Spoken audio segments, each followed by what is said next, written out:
حضرت امام حسن دی صلح ہے، حضرت امیر معاویہ دی صلح ہے، رب دی رضا دی صلح ہے، رب بھی اس صلح تے راضی ہے، محمد رسول اللہ بھی راضی نے صلی اللہ علیہ وسلم ہے، اور تیسرا بندہ حضرت امام حسن بھی اس صلح تے راضی نے، رب بھی اس صلح تے راضی سی، نبی پاک بھی اس صلح تے راضی سن، امام حسن بھی اس صلح تے راضی سن۔ آنکھوں کہ رب کس طرح راضی ہے، رب کس طرح راضی ہے، سن رب پھر کس طرح راضی ہے۔ نبی پاک ادوں تک اپنی مرضی دے نال شریعت دا مسئلہ نہیں بیان کردے جدوں رب نہ دسے، رب نے محمد رسول اللہ نو دسیا ہے، جس طرح قرآن وحی ہے اس طرح محمد دی زبان دے اندروں نکلن والے الفاظ بھی وحی نے،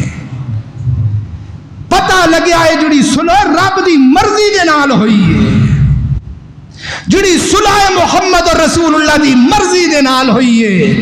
جس طرح حضرت عمر رضی اللہ تعالیٰ دی شہادت نو پشین گوئی دی بنیاد تے سچ سمجھدے ہو، اسی طرح محمد رسول اللہ نے بھی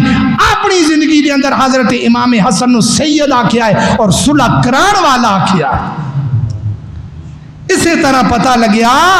صحابہ کرام حضرت امیر معاویہ دے اندر حضرت علی دے اندر جڑا اختلاف سی نا،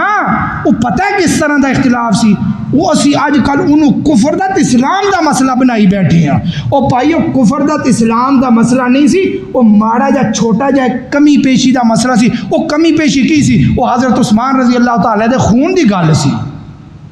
حضرت امیر معاویہ رضی اللہ تعالیٰ عنہ سن خون دا بدلہ جلدی لیا جائے، تے حضرت علی رضی اللہ تعالیٰ فرمایا پتہ تو لگے بندے کون نے، وہ تھوڑا جا اختصار ہویا، وہ کمی پیشی ہوئی، اے دی متعلق وچ بندے کوڑے پہ گئے، وچ لڑائیاں والے بندے پہ گئے، انہوں نے اختلاف کرا دیتا، جنگ صفین ہو گئی،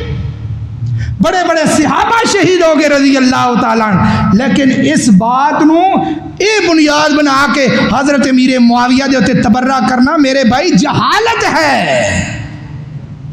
جہالت ہے۔